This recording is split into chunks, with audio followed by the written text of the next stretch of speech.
Friends, पुन्हा एकदा तुमचं सगळ्यांचं स्वागत आहे आपल्या आवडीच्या ए फॉर ॲग्रिकॉस या युट्यूब चॅनलवर. मित्रांनो, आपण ए फॉर ॲग्रिकॉसवर ॲग्रिकल्चरच्या रिलेटेडच्या सगळे जे जॉब अपडेट्स असतात ते सगळे देत असतो. वेळोवेळी विद्यार्थ्यांना ॲग्रिकल्चरच्या विद्यार्थ्यांना मार्गदर्शन करत असतो. तर जर तुम्ही ॲग्रिकल्चर ग्रॅज्युएट असाल तर नक्की चॅनलला सबस्क्राईब करून घ्या.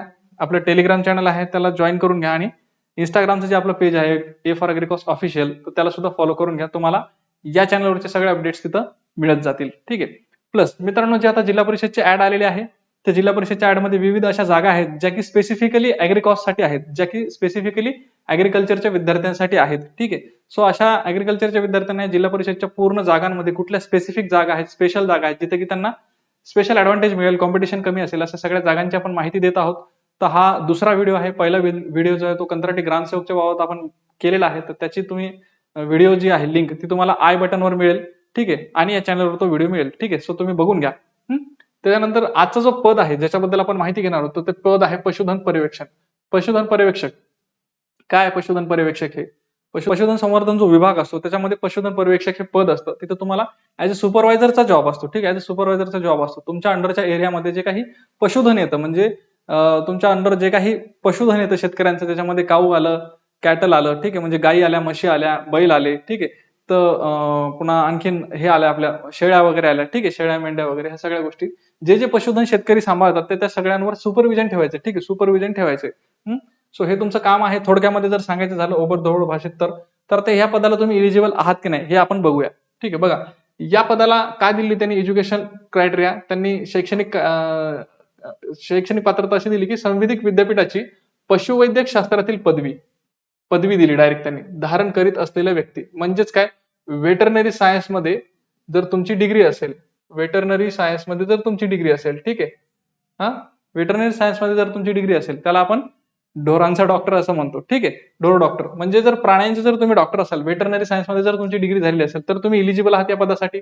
दुसरं, पशुधन पर्यवेक्षक, पशुपाल, पशुधन सहाय्यक, सहाय्यक पशुधन विकास अधिकारी किंवा पशुधन विकास अधिकारी याबाबतची, हे सगळे वेगवेगळे पद आहेत बरं का. या सगळ्या पदांबाबतची पशुसंवर्धन संचालनालयाने दिलेली पुढील पदविका किंवा प्रमाणपत्र धारण करणाऱ्या व्यक्ती, म्हणजे एकतर तुमच्याकडे हे वेटरनरीची डिग्री असायला पाहिजे, एकतर तसं, ठीक आहे, पण त्याच्या नावासमोर डॉक्टर मात्र लागतं बरं का.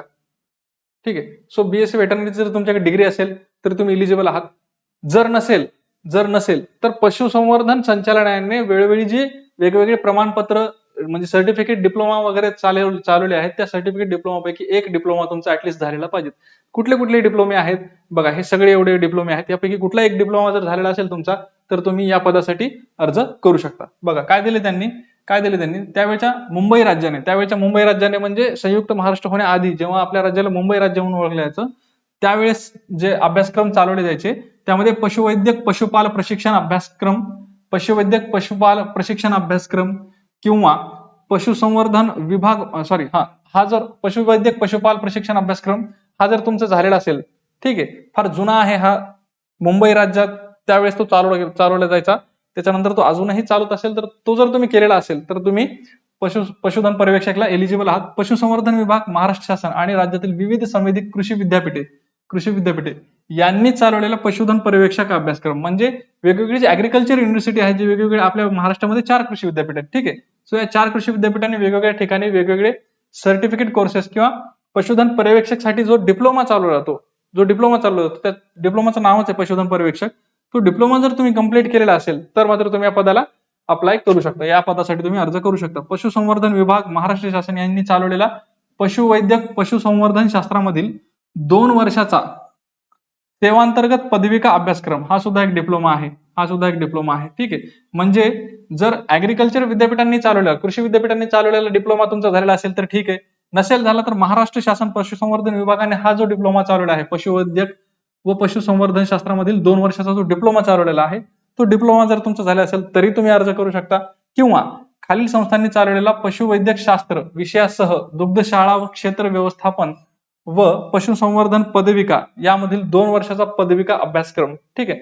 म्हणजे काय दिलं त्यांनी, पशुवैद्यक शास्त्र विषयासह दुग्धशाळा म्हणजे डेअरी अँड मॅनेजमेंटचा जो डिप्लोमा आहे तो, किंवा आपला अॅनिमल हस्बंडरीचा जो डिप्लोमा आहे तो जर डिप्लोमा तुम्ही पूर्ण केलेला असेल तरी सुद्धा तुम्ही अर्ज करू शकता. ठीक आहे. महाराष्ट्र तंत्र शिक्षण परीक्षा मंडळ किंवा राज्यातील विविध संवेदित कृषी विद्यापीठे किंवा महाराष्ट्र पशुमत्स्य विज्ञान विद्यापीठ नागपूर यांच्या मार्फत चालवण्यात येणारा पशुधन व्यवस्थापन म्हणजे अॅनिमल मॅनेजमेंट, ठीक आहे, अॅनिमल मॅनेजमेंट, ठीक आहे, किंवा पशुधनाचा जे व्यवस्थापनाचा जो डिप्लोमा केला तो, किंवा दुग्धोत्पादन, ठीक आहे, मिल्क प्रोडक्शनचा एक डिप्लोमा होतो, ठीक आहे. सो याच्यात भरपूर डिप्लोमे दिलेले आहेत, ज्याच्यामध्ये तुम्ही अॅनिमल हसबंडरीचा डिप्लोमा असेल, तुमचा डेअरीचा डिप्लोमा असेल, असा कुठल्याही प्रकारचा डिप्लोमा जर तुम्ही केलेला असेल, जो की कृषी विद्यापीठाने रन केलेला आहे किंवा महाराष्ट्र शासनाने रन केलेला आहे किंवा पशुसंवर्धन विभागाने चालवलेला आहे, कुठल्याही प्रकारचा जर 2 वर्षाचा डिप्लोमा तुमचा असेल, ठीक आहे, इथं मेन्शन केलेल्यापैकी जर तुमच्याकडे डिप्लोमा असेल किंवा ही डिग्री असेल व्हेटरनरी सायन्सची, जर ही डिग्री असेल तर तुम्ही मात्र